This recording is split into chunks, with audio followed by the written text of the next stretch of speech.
Shalom saudara-saudara, puji Tuhan kita masih bisa bertemu di udara walaupun melalui online. Kita tetap percaya ya, kasih Tuhan tetap menyatukan di antara kita. Hari ini bertepatan dengan hari kenaikan Tuhan Yesus dan saya yakin kita semua ngerti kalau hari kenaikan Tuhan Yesus itu dibandingkan dengan Natal terutama, oh ya sangat jauh beda ya. Orang lebih merayakan Natal dengan ramai. Terus kemudian dibandingkan dengan perayaan Paskah, juga kenaikan Tuhan Yesus masih merupakan perayaan yang hampir boleh dibilang tidak dirayakan ya. Nah, beberapa waktu yang lalu ketika saya menyiapkan bahan renungan ini, ternyata ada sebuah renungan yang betul-betul menjadi rema bagi saya secara pribadi, yang sangat berhubungan dengan apa yang hari-hari ini terjadi. Dan pada waktu saya menyiapkan renungan ini, ternyata ini juga menjadi sebuah pesan profetis bagi semua saudara-saudara yang hari ini ikut mendengarkan untuk renungan ini. Kita akan melihat dari Injil Lukas pasal yang ke-24. Nah, kalau saudara suka dengan judul khotbah, maka subjudul khotbah saya hari ini adalah Ketika Mujizat Seperti Mati. Saudara, saya sungguh sangat diberkati ketika menyiapkan renungan ini karena betul-betul menjadi rema dan menjadi pesan profetis. Dan sangat mengejutkan ternyata dari keempat penulis Injil, hanya Lukas yang menuliskan cerita tentang kenaikan Yesus, selain di dalam Kisah Para Rasul tentunya. Jadi satu-satunya dari keempat Injil yang menceritakan tentang kenaikan Yesus adalah hanya di Injil Lukas. Dan dari keempat penulis Injil, Lukas ini adalah satu-satunya orang yang bukan dari kalangan Yahudi. Nah, tidak ada yang kebetulan dari semuanya ini, tapi saya ingin menyampaikan dari ayat firman Tuhan, kemudian menyampaikan pesan Tuhan buat saudara semua yang sedang dalam masa isolasi, dan ini merupakan pesan Tuhan buat kita. Di dalam Injil Lukas pasal yang ke-24 ayat yang ke-13 dituliskan begini, pada hari itu juga 2 orang dari murid-murid Yesus pergi ke sebuah kampung bernama Emmaus yang terletak kira-kira 7 mil jauhnya dari Yerusalem, dan mereka bercakap-cakap tentang segala sesuatu yang telah terjadi. Ketika mereka sedang bercakap-cakap dan bertukar pikiran, datanglah Yesus sendiri mendekati mereka, lalu berjalan bersama-sama dengan mereka. Nah, saudara, sampai sekian dulu. Dari 2 orang ini, hanya satu nama yang diketahui dari 2 murid Yesus ini, yaitu yang bernama Kleopas. Nah, tidak dijelaskan dan tidak ketahui siapa nama salah satu murid yang lain, tapi begitu banyak penafsiran yang mengarah kepada Lukas sebagai murid lain yang tidak disebut namanya. Itu sebabnya dalam Injil Lukas, Lukas bisa menuliskan tentang kisah ini, karena diduga atau diperkirakan bahwa murid itu satunya adalah Lukas. Nah, ayat ini menuliskan bahwa mereka tuh lagi bercakap-cakap ya, sedang membicarakan sesuatu. Apa yang dibicarakan? Nah, kita lanjut terus ya saudara. Di ayat yang ke-16 dituliskan, tetapi ada sesuatu yang menghalangi mata mereka sehingga mereka tidak dapat mengenali dia. Nah, ini menarik sekali ya saudara, ternyata kedua murid Yesus ini udah didatengin Tuhan, tapi mereka tuh tidak bisa mengenali Tuhan itu siapa. Alkitab menuliskan bukan karena Tuhan itu menyamar, bukan karena Tuhan itu berubah wajah, tapi jelas ayat ini menuliskan ada sesuatu yang menutupi mata mereka. Nah, di sini pesan profetik yang Tuhan kasih buat kita semuanya hari ini. Kalau kita baca ayat-ayat selanjutnya, mereka kemudian berbicara. Di dalam ayat 17, Yesus berkata kepada mereka, apakah yang kamu percakapkan sementara kamu itu berjalan? Jadi Yesus tanya, kalian ngomongin apa sih? Terus di ayat yang 18, seseorang dari mereka bilang begini. Nah, ini kan ketahuan namanya Kleopas ya, menjawabnya begini. Adakah engkau satu-satunya orang asing di Yerusalem yang tidak tahu apa yang terjadi di situ pada hari-hari belakangan ini? Nah, di sini loh kita tahu. Jadi rupanya mereka itu lagi membicarakan tentang Yesus. Membicarakan tentang Yesus. Apa yang mereka bicarakan? Lalu di ayat 19 dituliskan begini. Katanya kepada mereka, apakah itu? Jadi Yesus nih tanya, ngomongin apa gitu kan? Jawab mereka, apa yang terjadi dengan Yesus orang Nazaret? Dia adalah seorang nabi yang berkuasa dalam pekerjaan dan perkataan di hadapan Allah dan di depan seluruh bangsa kami. Ini yang mereka ngomongin. Tetapi imam-imam kepala dan pemimpin-pemimpin kami telah menyerahkan dia untuk dihukum mati dan mereka telah menyalibkannya. Ini jawabannya saudara di ayat 21. Apakah yang membuat mata mereka terhalang? Di ayat 21 dituliskan begini, padahal kami dahulu mengharapkan bahwa dialah yang akan datang untuk membebaskan bangsa Israel. Jadi saudara, rupanya yang lagi mereka bicarakan adalah mereka membicarakan tentang Yesus yang sebetulnya waktu itu banyak dari orang-orang Israel dan murid-murid Yesus itu dulunya tuh berharap bahwa Yesus itu kan sakti, bisa melakukan banyak keajaiban.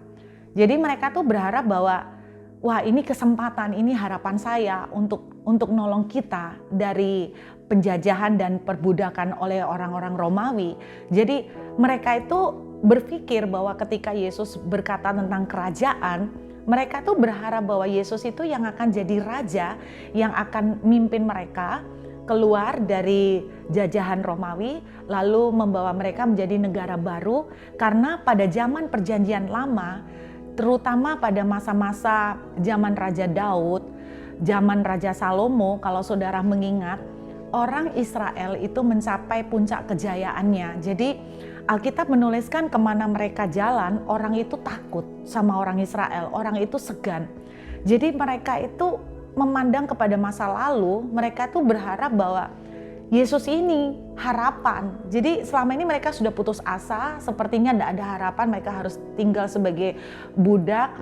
Kejayaan dan keagungan bangsa Israel itu sudah seperti terkubur dan mereka berharap, oh ada Yesus tuh harapan. Nah ternyata mereka tuh berpikirnya salah. Karena yang Yesus maksud tentang kerajaan Yesus adalah bukan di dunia ini, tetapi kerajaan Allah. Tapi yang orang-orang Israel dan murid-muridnya ekspektasi adalah mereka kepingin Yesus jadi pemimpin.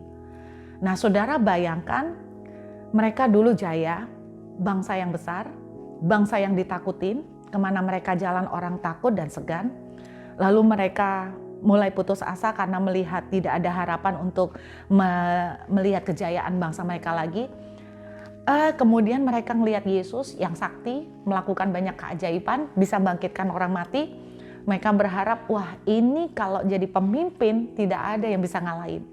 Itu harapan mereka pada awalnya. Dan Alkitab menuliskan, ternyata mereka salah duga. Ini yang saya rasakan. Mereka ketika berbincang-bincang, ini yang mereka bicarakan. Ada sebuah rasa kecewa, ada sebuah rasa pupus pengharapan. Mereka melihat bahwa Yesus yang mereka harapkan mati, terus kemudian mayatnya hilang, dan mereka seperti diaduk-aduk perasaannya, kecewa, pahit, putus asa, seperti jalan tanpa pengharapan. Nah itu sebabnya ketika mereka ketemu Yesus, mereka nggak bisa lihat Yesus. Apa yang membuat mereka nggak bisa lihat? Ada yang menghalangi. Apa yang menghalangi? Ya mereka rasa kecewa, pembicaraan tentang Tuhan, pengharapan yang pupus. Saudara dengarkan, ketika kita fokus dengan semua keadaan yang terjadi sekarang, fokus dengan permasalahan yang ada banyak ketakutan, ada banyak rasa putus asa, ada banyak rasa kecewa yang kita rasakan, saudara. Saya sendiri ketika ditanya jemaat, sampai kapan kondisi ini akan terjadi, saya nggak tahu. Terus terang kadang-kadang ketika lagi diem di kamar, mikirin, ada rasa takut juga, saudara. Nanti ini ke depan kayak apa ya? Nasibnya masa depan ini seperti apa? Apa kayak gini terus ya? Masih belum dengar nubuatan lagi bahwa ini bakalan masa sulit yang cukup panjang. Bagaimana kalau begini? Bagaimana kalau begini? Seperti apa nanti keluarga saya? Seperti apa begini? Saudara, ada sebuah nubuatan yang membuat saya juga sempat keder juga. Ada nubuatan bahwa mulai dari tahun 2020 ini kita akan menghadapi masa lembu kurus. Ada seorang nabi dari India, dia bernubuat dari tahun 2012. Dia menyampaikan bahwa mulai tahun 2019 akhir, dia bilang begini. Ini di khotbahnya dia tahun 2012, bayangin saudara. Nanti memulai awal tahun 2020, kita akan memasuki masa lembu kurus. Setelah mengalami masa lembu kurus, saudara, kalau ingat lembu kurus itu adalah seperti penglihatan Yusuf ya, Raja Firaun mengenai lembu kurus, berarti kan masa-masa ekonomi yang sukar.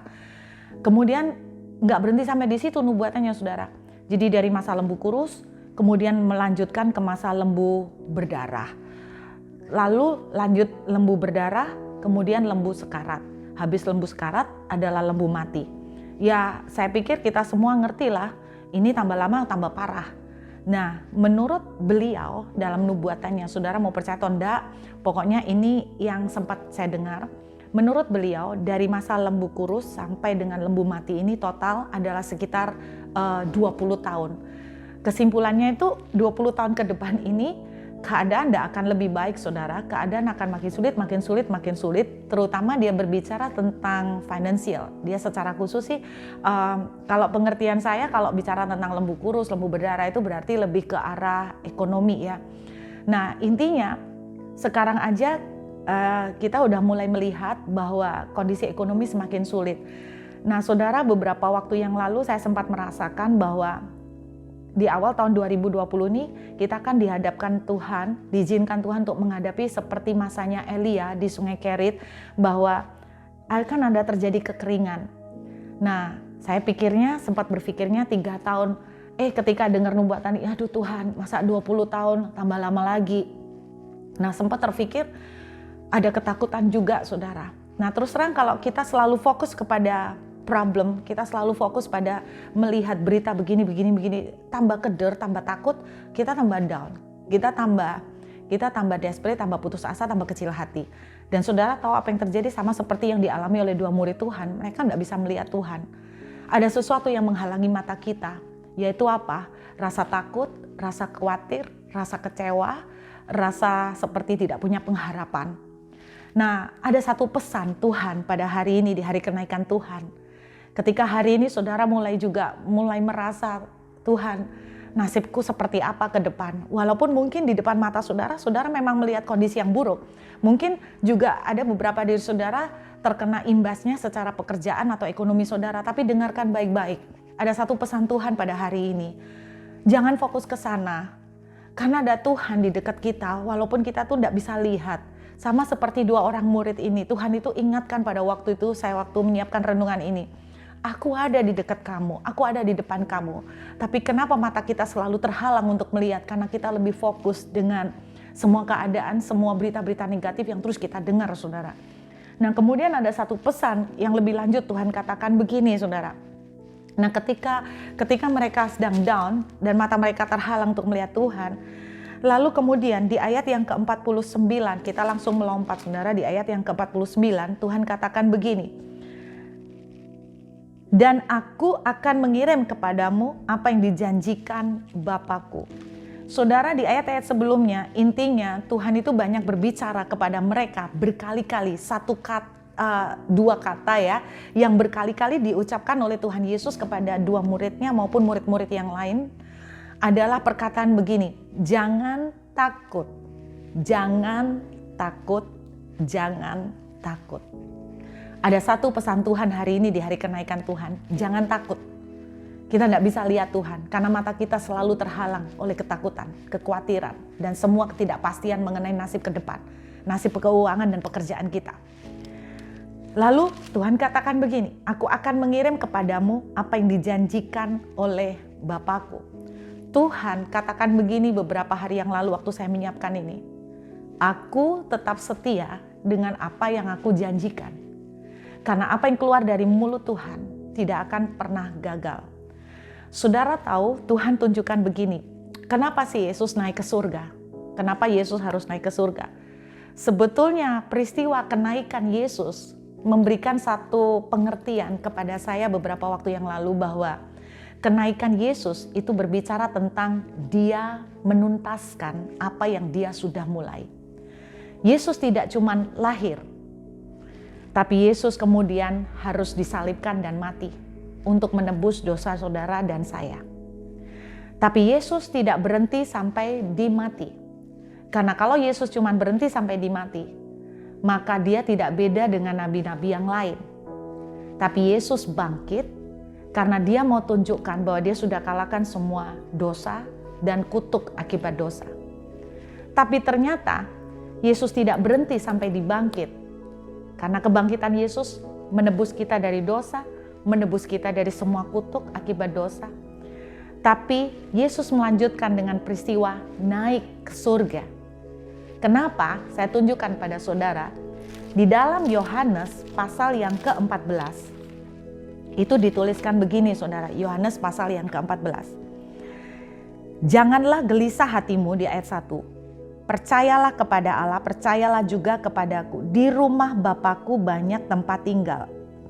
Jadi jika tidak demikian, aku akan mengatakannya kepadamu. Sebab aku pergi ke situ untuk menyediakan tempat bagimu. Nah, banyak dari kita selalu mengartikan ini adalah tempat bagi kita di surga nanti waktu kita mati. Waktu saya mau membaca ayat ini, saudara, ternyata aku menyediakan tempat bagimu. Itu kata tempat, itu pakai bahasa Inggris bukan house, bukan home, tapi pakai kata mansion. Saudara, kalau di dalam dunia bahasa Inggris nih ya, kata mansion itu jauh melebihi dari sebuah rumah. Artinya mansion itu lengkap dengan segala kemewahannya. Jadi mansion itu punya kelebihan yaitu mewah. Mewah dan komplit di dalamnya. Nah, saya membaca di dalam Efesus pasal 1, Efesus pasal yang pertama, itu di dalam ayat yang ketiga saudara, Efesus pasal 1 ayat 3. Terpujilah Allah dan Bapa Tuhan kita Yesus Kristus, yang dalam Kristus telah mengaruniakan kepada kita segala berarti semua berkat rohani di dalam surga. Segala berkat rohani, semuanya. Saya ingat seseorang pernah mendapatkan penglihatan, dia dibawa Tuhan ke surga. Dia ngelihat di surga itu banyak ruangan-ruangan yang besar-besar hektaran. Dan di tiap ruangan ada berbagai macam barang. Ada satu ruangan yang isinya organ tubuh. Ada ruangan yang lain isinya permata, emas, berlian, kira-kira seperti itu. Inti dari penglihatan yang orang ini pernah dapatkan adalah begini, bahwa di surga itu Tuhan sudah sediakan semua yang kita perlukan, termasuk organ tubuh, termasuk apa yang saudara dan saya perlukan. Nah, saudara, saya jadi ingat ayat ini berhubungan dengan penglihatan tersebut. Artinya begini, kenapa sih Yesus naik ke surga? Yesus tidak berhenti sampai dibangkit. Dia menebus saudara dan saya dari segala penghukuman. Sehingga kita punya akses untuk diselamatkan, kita akan diselamatkan dari kematian yang kekal. Tapi bukan berhenti di situ saja. Yesus naik ke surga buat apa? Untuk menyediakan semuanya yang saudara dan saya perlukan. Sekarang kalau kita pikir saudara, kita di surga nanti tidak memerlukan uang, betul nggak saudara? Kita di surga nanti bahkan tidak memerlukan organ tubuh. Karena tubuh kita sudah sempurna, tubuh kemuliaan. Lalu kenapa segala harta yang ada di surga ini Tuhan siapkan? Bukan ketika nanti kita masuk surga, tapi ketika selama kita hidup di bumi ini, saudara. Dia siapkan semua itu. Nah, sebuah message yang Tuhan katakan itu begini. Seringkali ketika kita melihat keadaan serba tidak pasti seperti sekarang ini, kita merasa takut dan khawatir, tapi Tuhan pesan, jangan takut, ada aku. Aku sudah menyiapkan semuanya yang kamu perlukan bagimu. Jadi Tuhan bilang, kalau hari ini pekerjaanmu kena imbas, sehingga kamu mengalami drop orderan dan sebagainya. Kau takut dan khawatir bagaimana dengan keperluan keluarga. Tuhan bicara, ingat nak, aku ke surga, aku udah siapin semuanya. Termasuk apa yang saudara perlukan untuk kebutuhan keluargamu. Pesan Tuhannya begini, jadi gini, Tuhan itu sudah menuntaskan apa yang dia sudah mulai, dia akan selesaikan. Nah, tugas saudara dan saya hari ini adalah, Tuhan bilang sama dua muridnya tadi, hanya dan murid-murid yang lain yang dia temuin, Tuhan bilang begini, hanya tetaplah tinggal di dalam kota. Kota apa? Yerusalem. Yerusalem itu berbicara tentang rumah doa. Kalau saudara membaca cerita dua murid yang turun dari Yerusalem, mereka menuju ke Emmaus. Saudara, mereka turun dari Yerusalem. Yerusalem itu tempat yang tinggi, rumah doa. In the highest place. Dan ketika kita sedang takut, kita sedang down dalam kondisi sekarang ini, kita sedang menjauh dan turun, saudara, bukan naik. Tapi Tuhan pesan hari ini, di hari kenaikan Tuhan, balik nak, tinggal di dalam kota sampai aku mengirimkan penolong bagimu. Ada sebuah pesan profetik dari Tuhan hari ini. Tinggal di dalam rumah Tuhan. Tetap konsisten mendesak di dalam keintiman dengan Tuhan. Takut, iya, oke. Tapi jangan terus diladenin. Khawatir, oke. Sempat kepikiran macam-macam, oke. Tapi stop sampai di sana. Masuk mendesak kepada Tuhan. Dan Alkitab mengatakan begini. Tunggu di bait suci. Tunggu di dalam kota. Aku akan nepatin janjiku. Aku akan mengirimkan pertolongan bagi kamu. Saudara, dengarkan baik-baik. Sebelum tahun 2020. Di akhir tahun 2019 Tuhan berkali-kali bicara, masuk nak di sungai Kerit, masuk di sungai Kerit. Karena akan terjadi kekeringan di luar. Tapi orang yang tinggal di dalam sungai Kerit akan mengalami pemeliharaan Tuhan. Bagaimana cara Tuhan mengirimkan penyediaan dari surga? Tuhan bisa kirimkan burung gagak, saudara, untuk kasih Elia makan. Sehari dikasih makan 2 kali daging lagi, kualitas yang terbaik. Saudara, jangan batasin Tuhan. Hari ini mungkin pekerjaan saudara kena imbas. Orderan turun drastis. Berapa banyak jemaat konseling orderan turun drastis. Apa yang harus saya lakukan? Saya cuma bisa menyarankan satu pesan yang Tuhan sampaikan hari ini. Tinggal di dalam kota. Masuk di bait suci. Pray, worship, baca Alkitab, nempel dengan Tuhan, gandol dengan Tuhan, terus desak dalam hadirat Tuhan. Anda tidak akan pernah tahu, tiba-tiba Tuhan bisa kirimkan burung gagak. Tiba-tiba Tuhan bisa kirimkan jalan yang tidak pernah saudara dan saya bayangkan. Sampai hari ini, jangan biarkan ketakutan, pikiran yang macam-macam semakin mengintimidasi kita, sehingga kita tidak bisa melihat ada Tuhan. Saudara dengar, kalau kita merasa Tuhan seperti diam, kita merasa Tuhan seperti jauh hari ini, dengarkan, Dia siapin semua itu di surga. Artinya, Tuhan walaupun kelihatan diam, Dia bukan berarti tidak melakukan apa-apa. Tuhan sedang menyiapkan buat saudara dan saya sesuatu.